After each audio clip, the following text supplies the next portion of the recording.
एक दौर दुरास पहाड़ियों के बीच एक जादुई जंगल था, जिसका नाम चमकती वादी था। ये वादी हर रंग के फूलों और अनोखे दरख्तों से भरी हुई थी, और यहाँ के जानवर बोल भी सकते थे। एक दिन एक बहादुर लड़की सारा अपने छोटे भाई आसिफ के साथ इस वादी की सीर के लिए निकली। दोनों को पता था कि जंगल में खतरा भी हो सकता है, मगर वो उसकी खूबसूरती देखने के लिए बेहद परजोश थे। जैसे ही वो वादी में दाखिल हुए, एक रोशनी की किरण ने उन्हें घेर लिया, और वो अचानक एक वसीया साफ झील के किनारे पहुंच गए। झील के पानी में एक सुनहरी मछली छलांगे लगा रही थी। सारा ने आसिफ से कहा, देखो, ये जादुई मछली है। अचानक मछली ने बोलना शुरू किया, मैं इस वादी का मुहाफिज हूं, और आज मैं तुम्हें एक खास मिशन पर भेज रहा हूं। तुम्हें 3 जादुई पत्थर तलाश करने हैं जो वादी की हिफाजत करते हैं। मगर खबरदार, इन पत्थरों की हिफाजत कुछ खतरनाक मखलूकात कर रही हैं। दोनों बहादुर दिल के साथ मान गए और महम शुरू की। सबसे पहला पत्थर, रोशनी का पत्थर, एक कदीम दरख्त के अंदर छिपा हुआ था, मगर इस दरख्त के पहलू में एक खौफनाक शेर निमा मखलूक पहरा दे रही थी। सारा ने सोचा, अगर हम उसका दिल जीत लें तो हमें पत्थर मिल जाएगा। सारा ने शेर से कहा, हम तुम्हारे जंगल के दोस्त हैं, और तुम्हारे बगैर वादी महफूज नहीं होगी। शेर ने उन्हें अचानक देखकर गुस्से की बजाय हैरत महसूस की, और आहिस्ता आहिस्ता पीछे हट गया।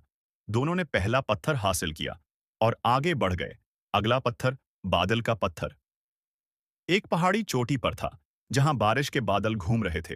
वहां पर एक परंधा निमादीव रहता था, जो आसमान में उड़कर पत्थर की हिफाजत करता था। सारा और आसिफ ने परिंदे से कहा, हम तुम्हें नुकसान नहीं पहुंचाएंगे, हम सिर्फ वादी की हिफाजत करना चाहते हैं।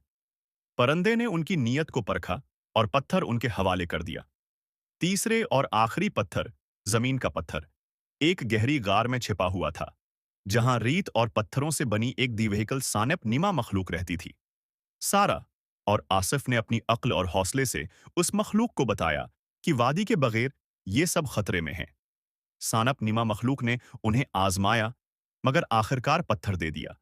तीनों पत्थर जमा होने के बाद झील के सुनहरी मछली ने कहा, तुमने अपनी बहादुरी और नेकी से वादी को बचा लिया है। पत्थर को झील के मरकज में रखो, और वादी हमेशा के लिए महफूज हो जाएगी। दोनों ने ऐसा किया, और अचानक वादी में रोशनियां फूटने लगीं। फूल खुशबू देने लगे, और सब जानवर खुशी से गाना गाने लगे।